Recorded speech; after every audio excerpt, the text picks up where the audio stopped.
नमस्कार। समस्त ज्योतिष प्रेमियों का स्वागत है।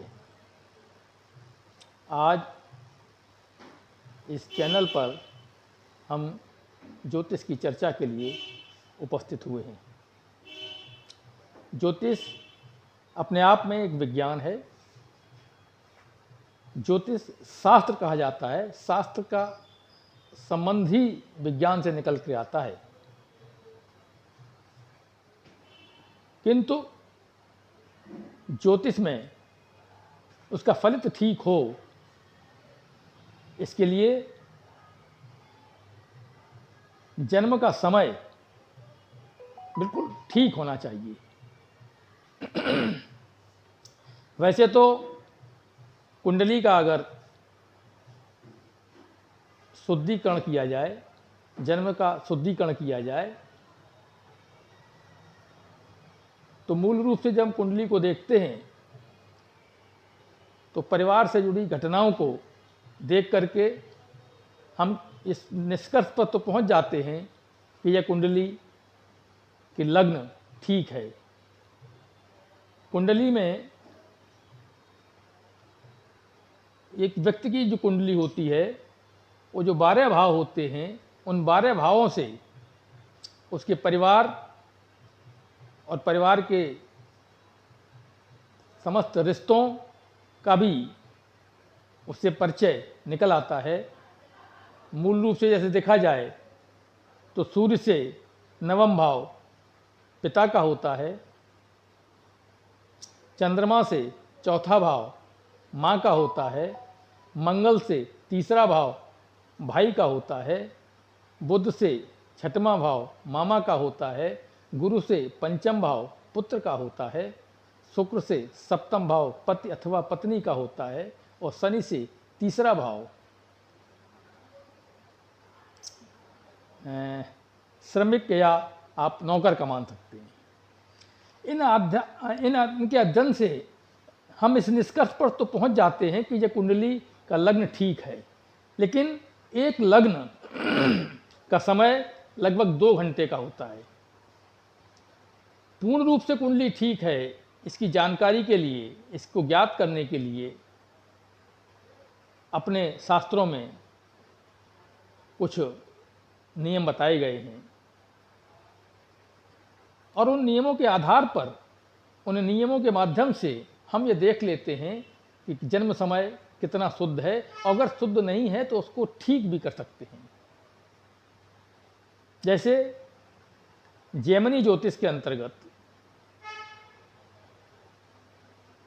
कारक बताए गए हैं, चर कारक बताए गए हैं, जिसमें जो सबसे अधिक ग्रहों का, अधिक अंशों का जो ग्रह रहता है वह आत्मकारक कहा गया है, और उसके बाद जो दूसरे नंबर का ग्रह होता है वो अमात्य कारक कहा गया है उसको। जो तीसरे नंबर पर आता है अंशों के आधार पर, उसको भ्रातृकारक कहते हैं, और जो चौथे नंबर पर आता है अंशों के आधार पर, उसको मात्रकारक कहते हैं, और जो 5वें नंबर पर आता है अंशों के आधार पर,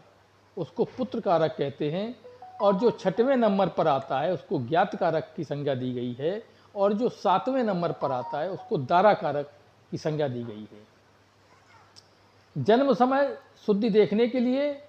हम जैमिनी और पाराशर पद्धति, महर्षि पाराशर दोनों पद्धतियों का हम मिलाप करके जन्म समय शुद्धि की गणना करते हैं। जैसे जैमिनी में, महर्षि जैमिनी के में जो मात्रकारक है,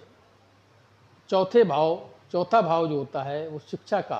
कहा गया है, और पाराशर ज्योतिष में जो 5वां भाव है वो शिक्षा से संबंधित है। जब हम वर्ग कुंडलियों में, उस कुंडली में जब D24, D24 देखते हैं तो उसमें D24 शिक्षा के लिए है, और अगर कुंडली सही है तो ये निश्चित मान लीजिएगा कि जैमिनी का मात्रकारक और D24 का पंचमेश का संबंध निश्चित रूप से होगा। दोनों की युति होगी, दोनों एक दूसरे को देख रहे होंगे, इनमें से कोई न कोई संबंध निश्चित रूप से होगा। या तो मात्रकारक पंचमेश को देख रहा होगा या दोनों ही की युति होगी, या हो सकता है कि D24 के पंचम भाव में मात्रकारक स्वयं बैठा हो। अगर ऐसा है तो निश्चित रूप से वह जन्म समय ठीक है, और अगर कहीं अंतर दिखाई पड़ता है तो थोड़ा सा जन्म समय को आगे पीछे करके हम उसको ठीक कर सकते हैं। और इसको ठीक करने के उपरांत एक और विषय आता है कि इसमें भी थोड़ा सा D24 में ठीक होने के बाद भी 1.5 से 2 मिनट का अंतर रह सकता है, और उस अंतर को भी दूर करने के लिए हम पुनः पाराशर ज्योतिष की ओर आते हैं और देखते हैं कि जो लग्न का उपनक्षत्र स्वामी है, जैसे आप देखते होंगे जब चार्ट में निकलते होंगे तो उसमें किसी भी लग्न का एक नक्षत्र स्वामी होता है, एक उपनक्षत्र स्वामी होता है, एक उप नक्षत्र स्वामी होता है। तो जो भी लग्न का उपनक्षत्र स्वामी है, बल्कि जो भी उसका जैसे बताया नक्षत्र स्वामी, उपनक्षत्र स्वामी और उप नक्षत्र स्वामी, तो जो भी लग्न का उप नक्षत्र स्वामी है, सब लॉर्ड, उसका संबंध चंद्रमा के नक्षत्र स्वामी से होना चाहिए। अगर सीधा सीधा संबंध होता है तो बहुत उत्तम, और नहीं भी होता है तो ये देख लेना चाहिए कि उस उप नक्षत्र स्वामी जो है, लग्न का उप नक्षत्र स्वामी, सब लॉर्ड का हम विवेचन करेंगे तो कहीं ना कहीं उसमें चंद्रमा का उप नक्षत्र स्वामी आना चाहिए। तो चंद्रमा का नक्षत्र स्वामी का अगर हम विश्लेषण करेंगे तो उसमें कहीं ना कहीं हमारे पास लग्न का जो उप नक्षत्र स्वामी है वो आना ही चाहिए। इन दोनों का जब कॉम्बिनेशन ठीक होता है तो निश्चित रूप से वो समय की बिल्कुल शुद्धि हो जाती है, और जब तक जन्म समय शुद्ध नहीं होगा तब तक हमारी कुंडली का फलादेश ठीक नहीं आएगा। मुझे लगता है कि आज के दिन का ये कार्यक्रम पूर्ण हुआ। अगर आपको ठीक लगा हो तो अपनी प्रतिक्रिया निश्चित रूप से दें।